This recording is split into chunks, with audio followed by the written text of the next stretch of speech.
Day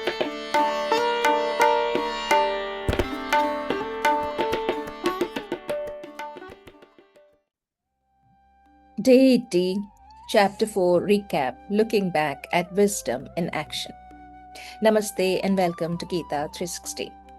As we end Chapter 4, Jnana Karma Sannyasa Yoga, and before we step forward into the next part of our trek, let us take a moment to pause and look back at the path we have walked together. May you carry forward the sword of wisdom, the faith to begin, the discipline to continue, and the strength to stand steady in the middle of your life. By the time we entered Chapter 4, Arjuna had already learned that he could not escape action. Chapter 3 had made that clear. But a deeper question still remained. If action is unavoidable, why do some actions leave us feeling burdened while others seem to bring freedom? How can two people perform similar duties, yet one feels trapped while the other remains at peace? Much of this chapter was Krishna's answer to that question. We began this chapter with a beautiful shift in how we see time. Krishna revealed to Arjuna that the wisdom he was sharing was not a new idea or a passing philosophy. It was a timeless truth that had guided generations before him. He reminded us that whenever life drifts too far from balance and confusion begins to take over, the divine steps in to restore order and guide humanity back towards what is right. It was a comforting reminder that even in our darkest moments, we are never truly abandoned. Then the Gita brought us back to our own lives and the work waiting for us there. We reflected on the different paths people walk through life and the different strengths they carry within them. We saw that while the divine keeps the entire world moving, it remains completely untouched by the results. And perhaps for the first time, we began asking ourselves whether we too could participate fully in life without carrying the weight of every outcome on our shoulders. We then spent several days wrestling with one of the most surprising ideas in the Gita. We discovered that movement and stillness are not always what they appear to be.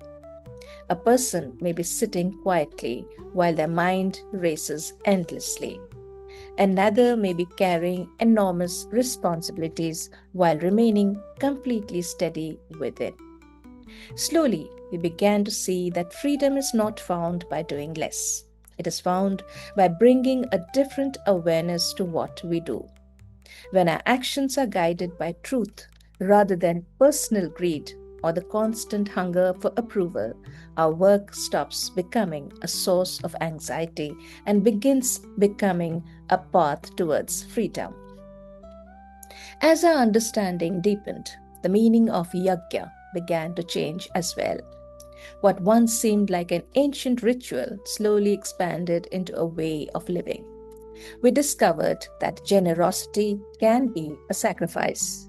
Self-discipline can be a sacrifice. Study can be a sacrifice. Even the effort we make every day to become a little wiser, a little kinder, or a little more aware can become an offering. The chapter then gently led us towards one of its most important insights. We realized that the highest sacrifice is the pursuit of true understanding. Not information, not intellectual knowledge, but the kind of wisdom that changes the way we see ourselves and the world around us. We learned that this clarity does not arrive all at once. It grows quietly within us through steady practice, humility, faith, and sincere effort. As chapter 4 drew to a close, Krishna pointed to a final obstacle, the doubt and hesitation that live within the human heart. He handed us the sword of wisdom and asked us to cut through the confusion. His final instruction to Arjuna was simple and direct. Stop second guessing yourself. Clear your mind and stand up to face your duty. Chapter 1 introduced the seeker who was paralyzed by emotion.